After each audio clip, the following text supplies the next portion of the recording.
Do I look like your girlfriend? 2024 is behind us, and while the industry itself feels like it's crashing and burning, all I can say is thank God for the quality video games that were released this year. For me, it's been one banger after another. I'm willing to bet that you feel the same way, no matter which genre of video games you prefer. I finished 39 games this year, and that's not counting the half dozen or so I picked up and just couldn't get into. I reviewed 31 of them, 21 long-form videos and 10 shorts. I've been thinking a lot about how I'm going to summarize my gaming experiences this past year and how I'm going to present them to you. This is what I've come up with. I thought I'd rank them, but ranking 39 games is a bit too much for me. And seriously, who'd want to watch that? This is how I've decided to narrow the list down. They have to have been released in 2024. I had to have reviewed them.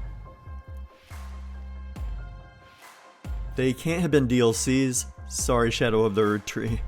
This was hard because there were several excellent DLCs I've finished this year. And finally, they had to have scored a Maestro mark of 8 or above.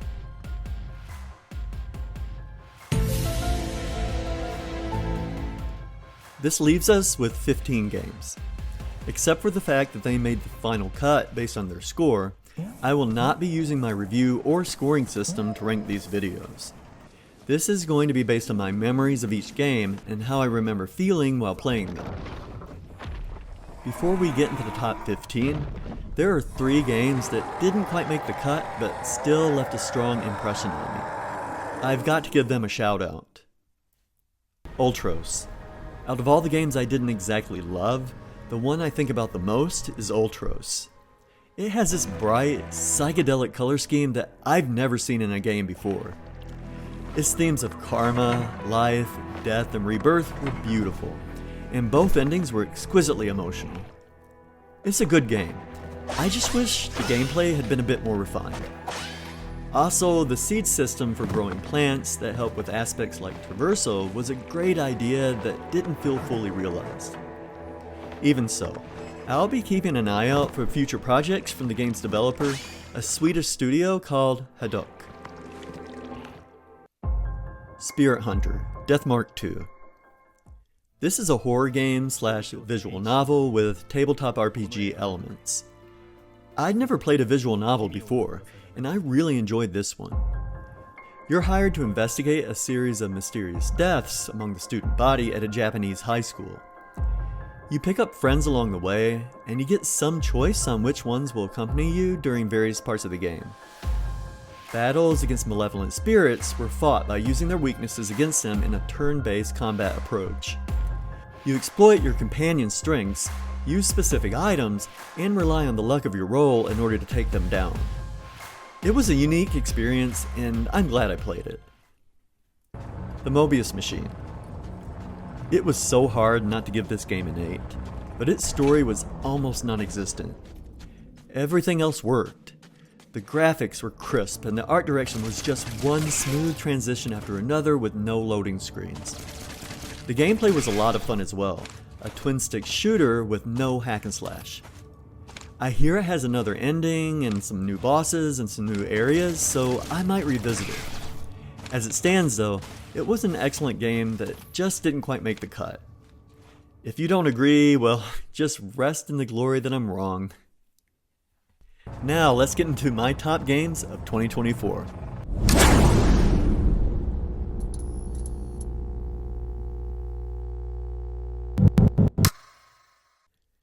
At number 15 we have Stellar Blade. This game had it all. Great graphics and art direction, excellent gameplay, mediocre voice acting, lots of side quests, and best of all, awesome and epic boss fights. I must have put at least 80 hours into it. Even though I ranked it highly, it's not a game I think about a lot. I didn't mention it in my review because I was a bit afraid to, but my nads have since dropped, and I'll just say the female characters were hypersexualized. They looked ridiculous, and I would have been embarrassed to show this game to some people in my personal life. Despite that, it's a solid Souls-like and worthy of being on this and anyone's list of top games of 2024. At number 14, we have The Mortuary Assistant. This was a fantastic horror game that, on the surface, seemed like a one-shot. Each night spent in the mortuary can be completed in an hour or so, longer at first, but then shorter when you learn the steps you need to take to embalm the corpses and where the supplies are. You get more and more story out of each run. It turns out to be a woman with a troubled past who picks herself up by her bootstraps and starts a career preparing the dead for funerals, all while performing rituals to avoid demonic possession. Good for her, I say. Why don't you go ahead and head out? At number 13, we have Crow Country. This is a modern game with a PS2 retro feel. You play as Special Agent Mara Forrest, who is investigating the disappearance of Edward Crow, the owner of a popular theme park near Atlanta. The game has great puzzles that are fun without being overly complicated, and the combat keeps things interesting without overwhelming you. Despite the retro aesthetic, the game maintains an eerie atmosphere. The narrative builds at a steady pace, and it all leads to a twist ending that took me by surprise. Horror games and retro enthusiasts will find a lot to love in this underrated gem. At number 12, we have Momodora Moonlit Farewell. This is the fifth and final game in the Momodora series. You play as Priestess Momohenold. Yes, that's how you pronounce it. I reached out to the dev. And you've been tasked with ridding your village of demons by tracking down who's responsible for their attack on your homeland, and finding the magic bell that is called the Demon's Fourth. The story feels like an epic adventure, and it's one of the strongest aspects of the game. Momo attacks with a leaf for melee attacks, which is adorable, and with a bow for ranged attacks. But make no mistake, Momo is a tough young lady, and she gets even stronger as the game progresses. It's typical Metroidvania fare, and it's done very well. At number 11, we have Biogun. How can you not love the premise of this game? You're a porcine vaccine antigen called Beck, and you're injected in a sick dog who's infected with the epidemic Duper virus. Your job is to fight off evil, infectious forces to not only save this dog, but also to save all of dogkind. It's a funny game, and the combat is great. The boss fights are challenging and a blast. Exploration is a treat, and I was motivated to 100% the game. The downside was mainly performance issues, but hopefully those have been patched since I finished it. Oh, and you get to name the dog. Get out of here. And for number 10, we have Conscript. This is a top-down survival horror game with the horror being war. The developer, Jordan Mochi, learned to code just for this project. You play as Andre, a World War I French soldier, and your goal is to find your missing brother, Pierre. Unless you use accessibility options, this game is brutally difficult. Supplies are truly limited, including the ability to save your progress. The game has imperfect level design and clunky combat mechanics, but the game as a whole comes together perfectly and it just works. There are a bunch of endings depending on the decisions you make during the game, making multiple playthroughs worthwhile. If you like survival horror games, you'll want to jump into the trenches for this one. At number 9, we have Bo, Path of the Teal Lotus. This game draws you in right away with an absolutely gorgeous intro. The art design continues to shine throughout, and the gameplay is pretty great too. It has a unique jump mechanic in which your jump resets every time you smack an enemy. This leads to some interesting platform sequences, of which there are many. The boss fights are creative as well, and aside from being a bit too long, were fun to try to master. It's heavily inspired by Hollow Knight, and even has its own version of the Delicate Flower Quest. It has some adorable touches like a petable dog, and a lady who cradles you like a baby when you fast travel. Do you have FOMO yet? Cure that by playing the game. And at number 8, we have Biomorph. Mixed reviews? How? As a person who generally agrees with critical consensus, I just don't get it. You play as Harlow, an inhabitant of the world of Ilios. Harlow and their friend Cleo were fighting an alien force that's draining Ilios of its resources. They get separated, and Harlow fights the alien forces for the sake of their planet and to bring Cleo back home. They have the ability to morph into the creatures they defeat, allowing for interesting combat and traversal mechanics. The narrative is full of humor, and the combat and light puzzle solving are hella fun. Show the developers some love and pick this game up. You won't regret it. And at number 7 we have Another Crab's Treasure. If you'd have told me that one of my favorite games this year would be a Souls-like about a crab who lost his shell, well, I'd probably believe you because why the hell not? In Another Crab's Treasure, you play as Krill, a hermit crab whose home, or shell, has been taken from him for not paying his taxes. This starts what ends up feeling like an epic adventure, and it wound up being much darker than I anticipated. The game's mechanics, especially the combat, were excellent. The voice acting was superb, and the narrative was as thought-provoking as it was entertaining. If you like Souls-likes, give this one a go.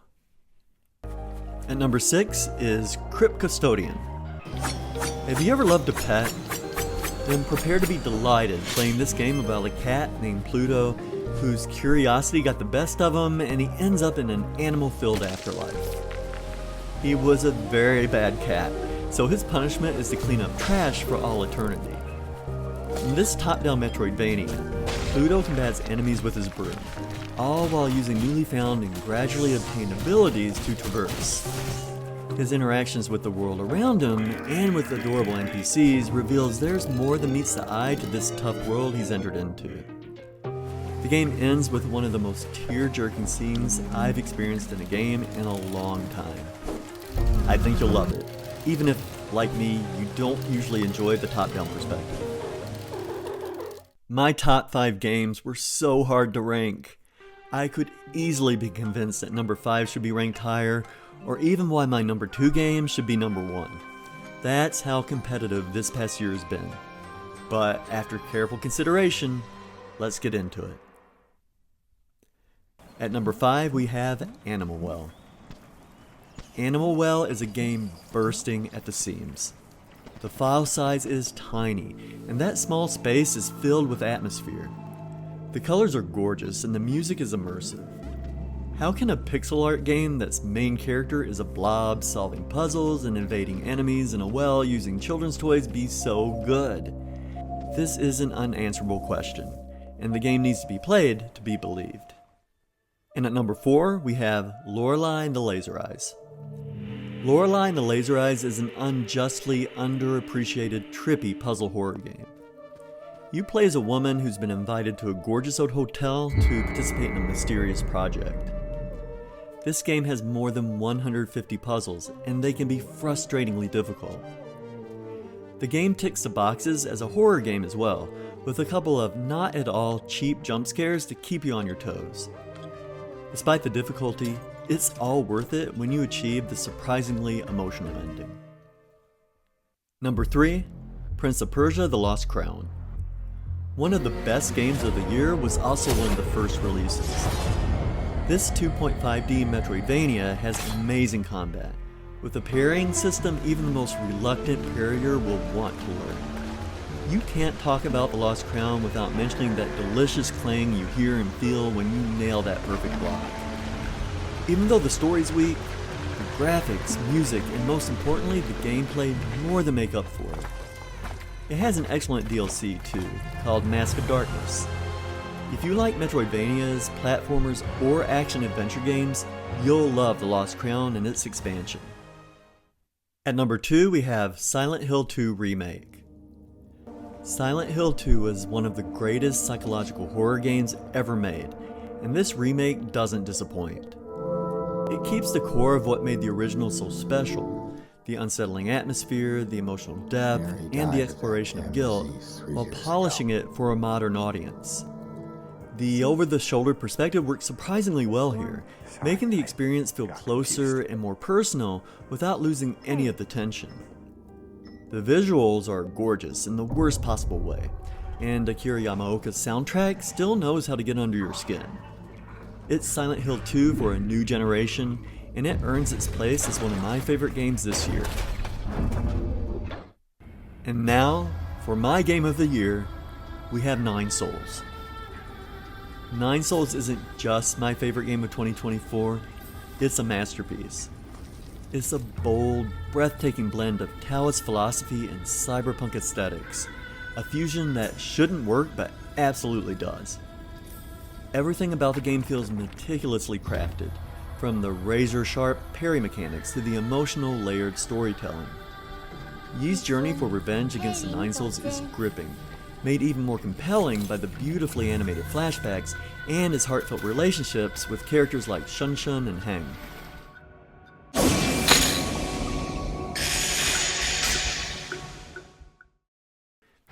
The world of New Kunlun feels alive, mysterious, and dangerous, with a Jade system that allows you to change your build and your strategy.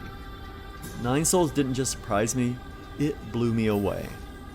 It's rare to find a game that hits every note, gameplay, narrative, visuals, with such precision.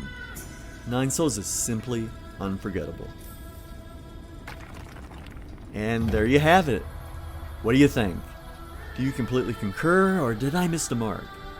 I'd love to hear about your favorites, so let me know in the comments. And here's to a great 2025.